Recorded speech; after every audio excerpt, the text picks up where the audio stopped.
Hello everyone.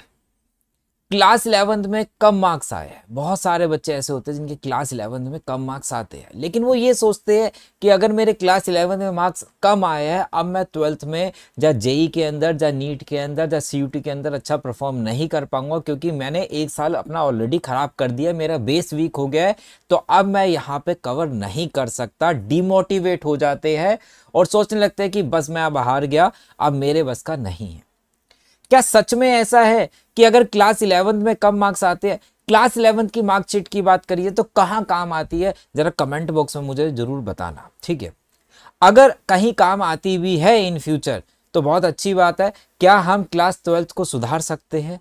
क्या हम आने वाले एग्जाम बेटर कर सकते हैं? ये सारी की सारी बातें आज की वीडियो में मैं डिस्कस करने वाला हूं। क्या अभी भी क्लास 12th के अंदर हम 95% मार्क्स ला सकते हैं? बहुत सारे बच्चों के मन में ये बात चल रही होती है। और सच्ची सच्ची बताना, क्या आपकी भी क्लास 11 बर्बाद हो गई थी या अच्छा परफॉर्म किया? जितने भी मार्क्स आपके आए हैं, ईमानदारी से कमेंट बॉक्स में मुझे जरूर बताना। हो सकता है कि उस पर अगर कोई स्पेशल सिचुएशन रही तो मैं उसका सोल्यूशन भी आपको और बता सकता हूं। क्या मैं कर सकता हूं, ये मेरे मन में इस टाइम बात चल रही है। बहुत सारे बच्चे होंगे जो इस वीडियो को देख रहे होंगे, उनके मन में ये बात चल रही होगी कि क्या अभी भी मैं ये बात कर सकता हूं। बिल्कुल कर सकते हो, लेकिन कुछ ऐसी बातें हैं जो आपकी 12th को भी प्रॉपर बर्बाद कर सकती है। सीयूटी के एग्जाम को आपको अगले साल देने वाले हो वो भी बर्बाद कर सकती है। सबसे इंपॉर्टेंट बात, इस पे कितने लोग एग्री करते हैं कमेंट में जरूर बताना। Too many resources versus less quality resources. Less quality का मतलब ये नहीं है कि घटिया क्वालिटी, लेस का मतलब है कम, लेकिन क्वालिटी रिसोर्सेज की बात करिए, शॉर्ट में बात करिए। टू मैनी रिसोर्सेज मतलब बहुत सारे रिसोर्सेज। मेरे दोस्त ने बोला ये वाली बुक बहुत अच्छी है, ये वाली ले ली। मेरे दोस्त ने बोला एग्जाम्पलर करनी बहुत अच्छी है, ये ले ली। स्कूल के टीचर ने बोला आर डी शर्मा करनी बहुत जरूरी है, वो ले ली। लेकिन सच्ची अच्छी बताना, कितनी सारी बुक्स आपने यूज करी थी? क्या बहुत सारी बुक्स आपने पढ़ी थी? और अगर पढ़ी थी तो यही आपका सबसे बड़ा माइनस पॉइंट रहा होगा, क्योंकि जब भी आप चैप्टर कोई रिवाइज करने बैठते हो तो आपको यही नहीं पता चलता कि कौन से टाइप के क्वेश्चन कौन सी बुक से किए थे। आपको एक क्वालिटी मटेरियल की जरूरत है। एक मटेरियल, एक बुक अगर आप 2 बारी करते हो तो ज्यादा बेटर है 2 बुक्स को करने से। सबसे पहले तो अगर सिर्फ मैथ्स की बात करूं तो एनसीईआरटी कंपलसरी रहती है आपके लिए।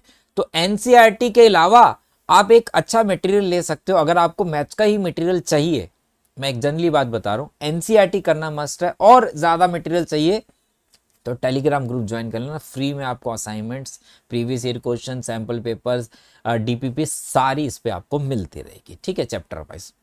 और एक सबसे बड़ी और गलती क्या करते हैं भाई, और गलती होती है बहुत सारे टीचर्स। एक चैप्टर एक टीचर से पढ़ लिया, एक चैप्टर एक टीचर से पढ़ लिया, एक टॉपिक दूसरे टीचर से पढ़ लिया। अब ध्यान ही नहीं एंड टाइम पे कि कौन सा टॉपिक अगर रिवीजन करते हो कोई प्रॉब्लम आ रही है तो किस टीचर से मैंने ये सीखा था, याद ही नहीं है। तो कोशिश करो एक सब्जेक्ट एक टीचर की, ठीक है, एक सब्जेक्ट एक टीचर की आप कोशिश करिए। हो सकता है कि आपको दूसरे टीचर की किसी टॉपिक पे एक पे नहीं समझ में आ रहा तो दूसरा, लेकिन बहुत कम रखिए। और अगर वो टॉपिक आप किसी और टीचर से समझ भी रहे हैं तो उस पर नोट करिए कि मैंने इस टीचर से ये टॉपिक समझा था और इस वीडियो से समझा था, इस ऑनलाइन से समझा था, ये वाला चैनल था। एक चीज आपको पता होनी चाहिए ताकि एंड टाइम पे आपको कोई प्रॉब्लम ना हो जब आप रिवाइज करने बैठ रहे हो। तो कम मटेरियल लेकिन अच्छा मटेरियल होना चाहिए। जैसे मैंने बोला मैथ्स के लिए आपको एनसीईआरटी करना जरूरी है, और बाकी डीपीपी जो मैं दूंगा आप उससे करोगे तो आपके लिए मोर देन इनफ। आराम से आप 100% मार्क्स भी ला सकते हैं अगर आप बिल्कुल उसको कंप्लीट करते हो। क्लियर है? इसके बाद हमारे पास आती है कोचिंग वर्सेस सेल्फ स्टडी। अब ये क्या है भाई? हम कोचिंग का मतलब ऑनलाइन ऑफलाइन कोई भी हो सकता है। हम जा तो रहे हैं, हम पढ़ तो रहे हैं, जो वो करा रहे हैं हम सीख भी रहे हैं, लेकिन मेरी सेल्फ स्टडी नहीं है। कोई भी टीचर आपके साथ एग्जाम हॉल में नहीं जाने वाला भाई साहब, आप अकेले ही जाएंगे। तो इसलिए आपकी सेल्फ स्टडी बहुत ज़्यादा ज़रूरी होती है। सेल्फ स्टडी का मतलब ये नहीं होता 3-4 आवर 5 आवर्स आपका दिन में टाइम ही नहीं है भाई 5-5 घंटे खुद पढ़ने का। 3 कोचिंग हो गई, आपके 3 आवर्स मिनिमम मान के चलता हूँ उसमें चले जाते हैं 12th क्लास के बच्चे के लिए। आपको मिनिमम टू मिनिमम 15 मिनट्स तो आपको डेली एक सब्जेक्ट को देनी है। फिजिक्स केमिस्ट्री मैथ्स अगर 3 मेन सब्जेक्ट है तो उसको देना ही, मतलब 45 to 1 आवर मिनिमम होना चाहिए। मैक्सिमम की बात नहीं कर रहा। इस 15 मिनट में आप क्या कर सकते हो, जितना टीचर ने आज कराया, जहाँ भी आप सीखने जा रहे हो उसको रिवाइज करो, जो होमवर्क दिया उसको करो। तो 15 to 30 मिनट्स इनफ रहेगा किसी भी सब्जेक्ट को अगर आप डेली देते हो तो। सैटरडे संडे आपका टाइम होता, फिर आप अच्छी अच्छी सेल्फ स्टडी कर सकते हो। तो सेल्फ स्टडी हर जंग को जीतने का उपचार है, इस बात को ध्यान रखना।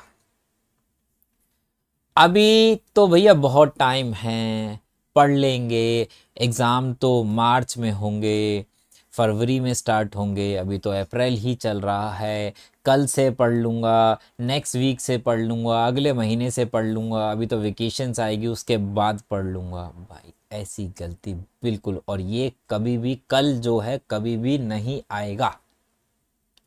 आप लोगों ने 11th में भी यही बहुत बड़ी गलती करी होगी कि अभी पढ़ लूँगा, बाद में पढ़ लूँगा, अभी रिजल्ट आएगा, रिजल्ट के बाद पढ़ लूँगा, टर्म 1 आएगा तो पढ़ लूँगा, थोड़ा ही तो पढ़ना है, एनसीईआरटी तो करनी है। नहीं कर पाओगे, और लास्ट में जाके वीडियो कौन सी ढूंढोगे, 2 महीने में टॉप कैसे करे, 1 महीने में 95%, और भैया दीदी आपको तुम्हें बना के भी दे देंगे, और होगा उससे भी कुछ नहीं।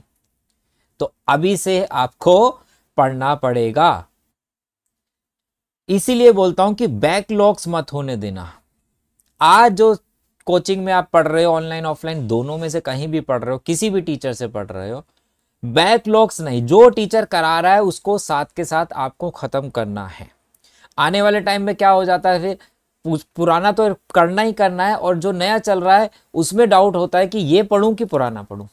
जब पुराना पढ़ते हो तो नया छूट जाता है, वो बैकलॉग में चला जाता है, और नया पढ़ते रहते हो तो पुराना बैकलॉग में हमेशा के लिए रह जाता है।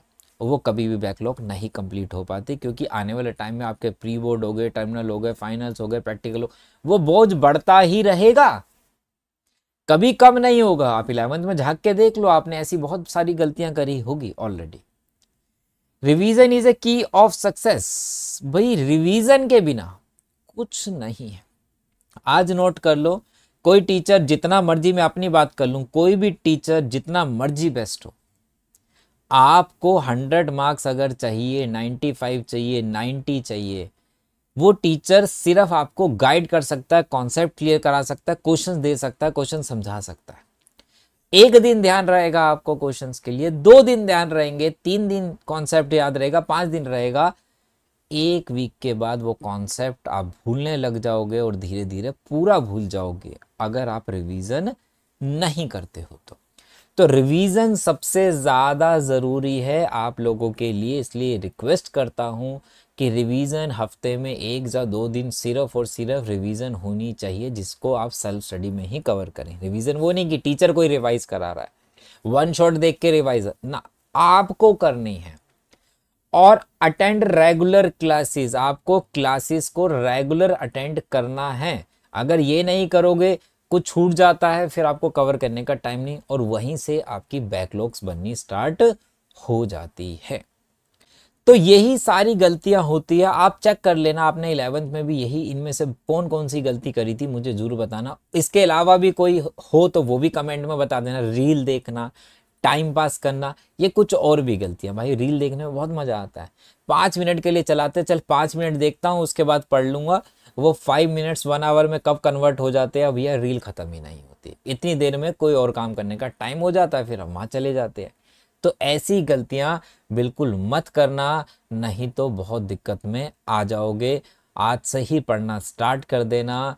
ऑलरेडी सीबीएसई आपको पूरा पेपर पैटर्न बता चुका है, क्या क्या चेंज हो रहा है ये भी बता दिया है। तो अब ऐसी गलतियां नहीं करना है। इसके बाद भी कोई भी डाउट हो, आप कमेंट बॉक्स में कमेंट करके मेरे से पूछ सकते हैं।